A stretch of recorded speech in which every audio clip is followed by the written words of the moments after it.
fisherman went out fishing one day in a small little boat, and he's out in a flat, calm sea, and everything's going well. And he casts his net, and next thing, a seal swims into his net and starts to jeopardize the boat. He throws his knife at the seal, injures her, and she sinks, trailing blood.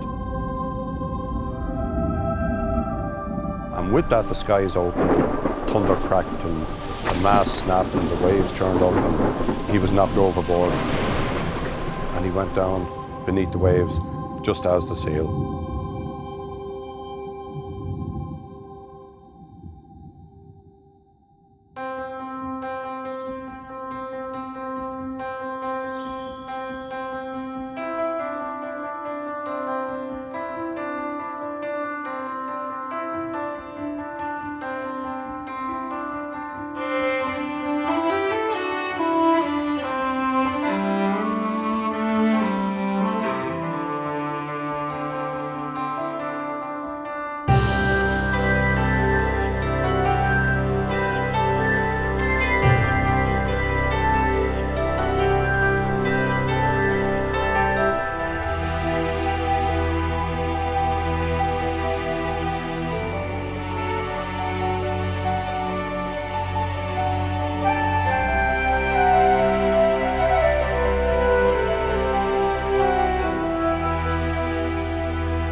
The folklore, they're so part and parcel of our history.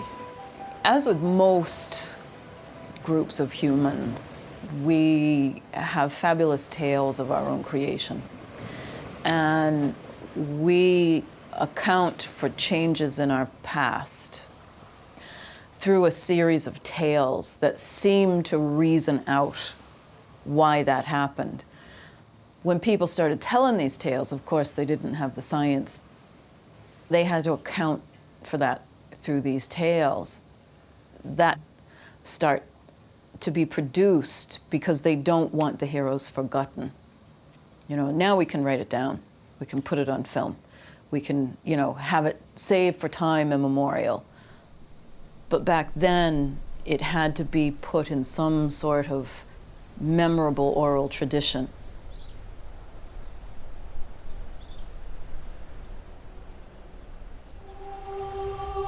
And when he woke up, he was in this vast chamber with seals reclining.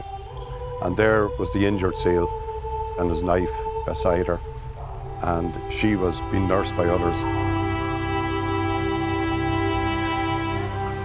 And then a very loud, booming voice came from ahead of him. It was the king seal, demanding to know why he had assaulted one of his subjects. And so the king put it to the court, what would we do with this man for this grave offence of injuring a seal?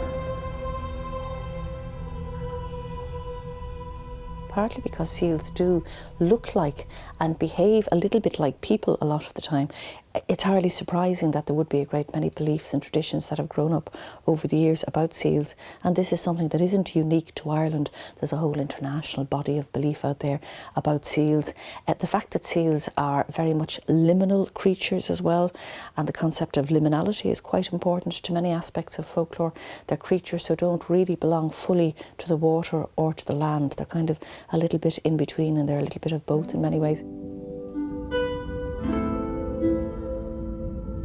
There were also stories told about seals who were able to transform themselves into people. So this would tie in very much with this kind of ambiguous and somewhat liminal nature of seals.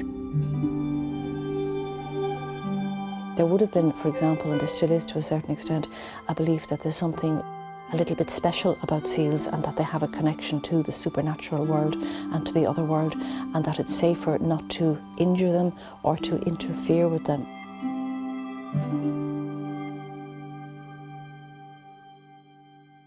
And you think we've loads of species here in Ireland. We have 2 species in Ireland and an occasional vagrant.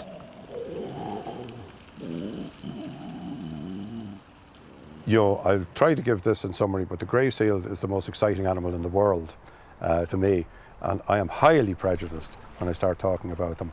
They're extraordinary survivors. They're all around the coast. They're grey or Atlantic seals. big animal, big horse head, which the Greeks termed in their definition of them Helicorius grippus. These are sea nomads, they're itinerants, they're gypsies. They may go all over the North Atlantic in search of food, but they are site faithful. So a Dublin Bay seal will come back to Dublin Bay. Probably the ones we're looking at here are direct descendants of ones that were here in the Stone Age. The pup's nurse, in the case of the grey seal, on the richest milk in the world, 50% fat, richer than even whale's milk. They triple in size in 3 weeks, so a 15-kilo animal is 45 kilos in 3 weeks, and then it explodes like a burst mattress, loses its beautiful white coat, molts off it, and goes to sea in its juvenile grey seal coat and starts the next generation.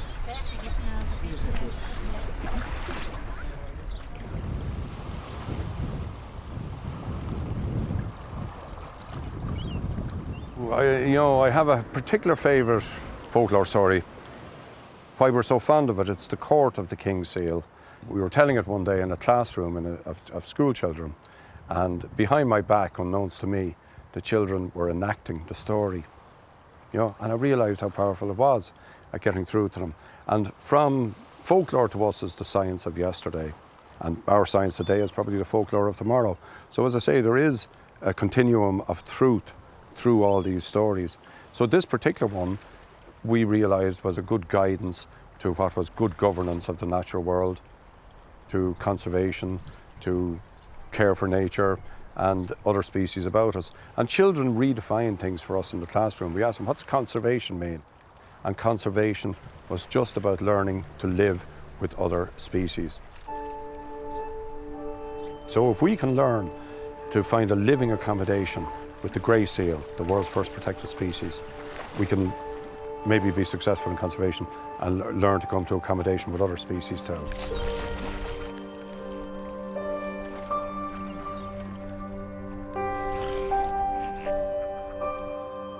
I think Ireland's just a microcosm of the world when it comes to the marine, because what we learned working with marine creatures is land divides, sea unites.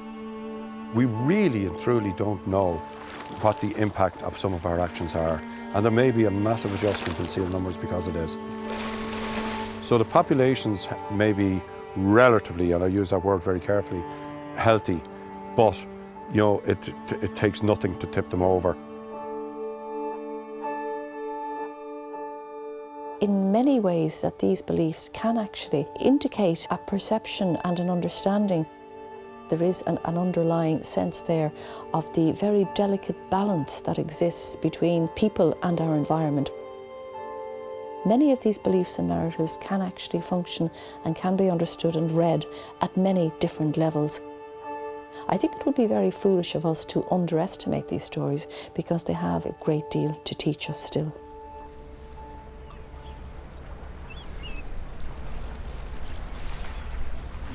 The seals are a messenger, and this is where the folklore is so true. We're learning more from the seals, by studying them a little, by observing them, by entering their world, by enjoying the privilege and involving as many people as we can, entering their world in the exercise of rescue and rehabilitation. It gives us a small window in the world.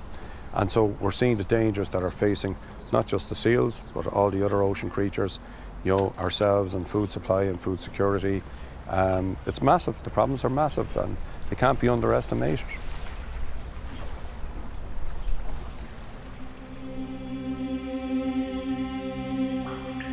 And there was all sorts of clamour that you should be punished in various ways. And the king, being wise, thought there's a mistake in this. So in return for a promise, he gave him leniency and he said he'd let him go home. And that promise simply was that for the rest of his days he would never injure a seal, and he would spread that word to people far and wide. And with that he went unconscious again. He woke up on a beach near his home, and the people of the village came down and they found him. And over the years his story remained consistent, and that story is still told in parts of these islands to this day. And whether you believe it or not now is for you to decide, and also whether to pass it on or not. But it also helps preserve our seascapes and, the pods of seals and dolphins. So it does It does help in a lot of ways, and I think folklore and mythology related to that has helped preserve a lot of what is best about Ireland as well, and all of these amazing places that we have here.